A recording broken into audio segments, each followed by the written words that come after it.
Content ক্রিয়েশনের জন্য অনেকে আমার কাছে সাজেশন চায় যে ভাই কন্টেন্ট ক্রিয়েশনের জন্য কিছু টিপস দেন বা কিভাবে আইডিয়া জেনারেট করবো বা কিভাবে আপনি ভিডিও ক্রিয়েট করেন। এখন সহজ একটা স্ট্র্যাটেজি হলো start with what you have. আমি স্টার্ট করছিলাম 1000 টাকার একটা হেডফোন মাইক দিয়ে, সেটাই গলাতে রেখে আমি ভিডিও বানাইতাম। আমার প্রিভিয়াস ভিডিওগুলো দেখলে আপনি দেখতে পারবেন ইউটিউব চ্যানেলে। আপনার যা আছে তা দিয়ে শুরু করেন। আপনার ফোন দিয়ে ভিডিও করতে পারেন, সমস্যা নাই। আপনার ফোনের ক্যামেরা মোর দেন এনাফ, আপনার একটা ক্যামেরার দরকার নাই। মাইক্রোফোন আপনি যদি এফোর্ড না করতে পারেন, আপনি জাস্ট 1-1.5 হাজারের মধ্যে একটা মাইক নিয়ে নেন। 1-1.5 হাজার রেঞ্জেও খুব ভালো ভালো মাইক পাওয়া যায়, যেগুলো আপনি পরে বিভিন্ন টুল দিয়ে অডিওটা অপটিমাইজ করতে পারবেন। সবচেয়ে বেস্ট ওয়ে, আপনি যখন ভিডিওটা রেকর্ড করতেছেন তখনই চেষ্টা করবেন যেন কোনো ব্যাকগ্রাউন্ড নয়েজ অথবা আশেপাশে থেকে যেন কোনো নয়েজ না আসে। এটা সবচেয়ে বেশি ইম্পর্টেন্ট রেকর্ডিং করার সময়। কারণ আপনি একটা ক্র্যাপি একটা অডিও রেকর্ড করে ফেলছেন, এখন এটাকে আপনি যতই প্রিমিয়াম টুল দিয়ে অপটিমাইজ করেন, বিষয়টা রোবোটিক শোনা যাবে। তো এই জন্য আপনি যখন রেকর্ড করবেন তখন চেষ্টা করবেন এমন একটা সময় অথবা এমন একটা জায়গায় গিয়ে রেকর্ড করতে যেখানে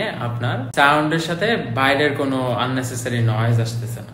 এটা আপনার হইতে পারে যে আপনি রাতের 12টার পর বা লেট নাইটে ভিডিও বানান, বা ফজরের দিকে ভিডিও বানান, বা সকালে ভিডিও বানান, অথবা এমন একটা জায়গায় গিয়ে ভিডিও বানান যেখানে নিরিবিলি আছে, যেখানে শব্দ টব্দ কম হয়। তো এইভাবে আপনি যখন অডিওটা ক্লিন রাখতে পারবেন তখন দেখবেন যে আপনার ভিডিওর কোয়ালিটি অটোমেটিক্যালি খুব ভালো হয়ে গেছে। কারণ ভিডিওর অনেকটাই নির্ভর করে যে অডিও কোয়ালিটিটা কেমন।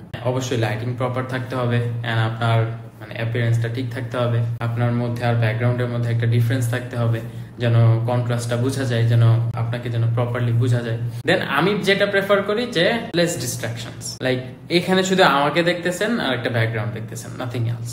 তা আমি চেষ্টা করি যতটুকু মিনিমাল রাখা পসিবল, যতটুকু ডিস্ট্রাকশন ফ্রি রাখা পসিবল, যেন 1-to-1 কমিউনিকেশন হয়, যেন আপনার মনে হয় যে আমি আপনার সাথেই কথা বলতেছি, আপনার সামনে দাঁড়াই আমি আড্ডা দিয়ে দিচ্ছি। তো এমন টাইপের ক্যাজুয়াল কন্টেন্ট গুলাই বেশি মানুষজন প্রেফার করে। এটা আনপপুলার ওপিনিয়ন হইতে পারে, বাট এটা আমি এক্সপিরিয়েন্স করছি।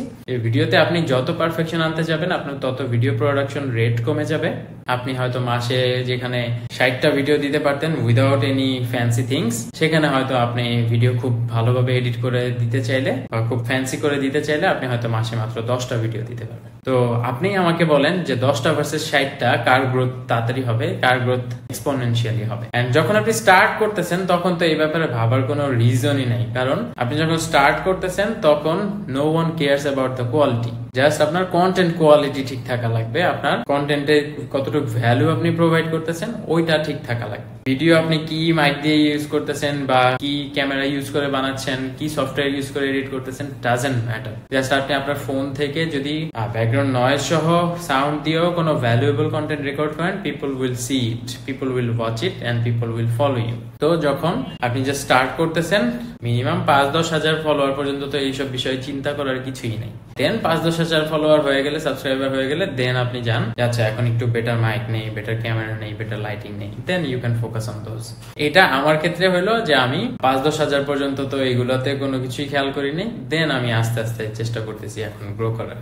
আপনারা আমার জার্নিটা দেখলে বুঝতে পারবেন যে আমি আস্তে আস্তে যখন গ্রো করতেছি তখন এই টাইমলাইনটা আপনি খেয়াল করতে পারবেন। তো আজ থেকে হয়তো 1 বছর পর আপনাকে এই ভিডিওটারই রেফারেন্স দিয়ে বলবো যে দেখেন তখন আমি এই টুল ইউজ করে ভিডিও বানাইছিলাম, and now I am focusing on more professional videos. তো আপনি যখন গ্রো হবেন, যখন ইনকাম আসবে, তখন আপনি ওইটা ইনভেস্ট করেন, রিইনভেস্ট করে বানাইতে পারেন, সমস্যা নেই। বাট যখন আপনি স্টার্ট করতেছেন চেষ্টা করেন যা আছে তা দিয়ে স্টার্ট করতে।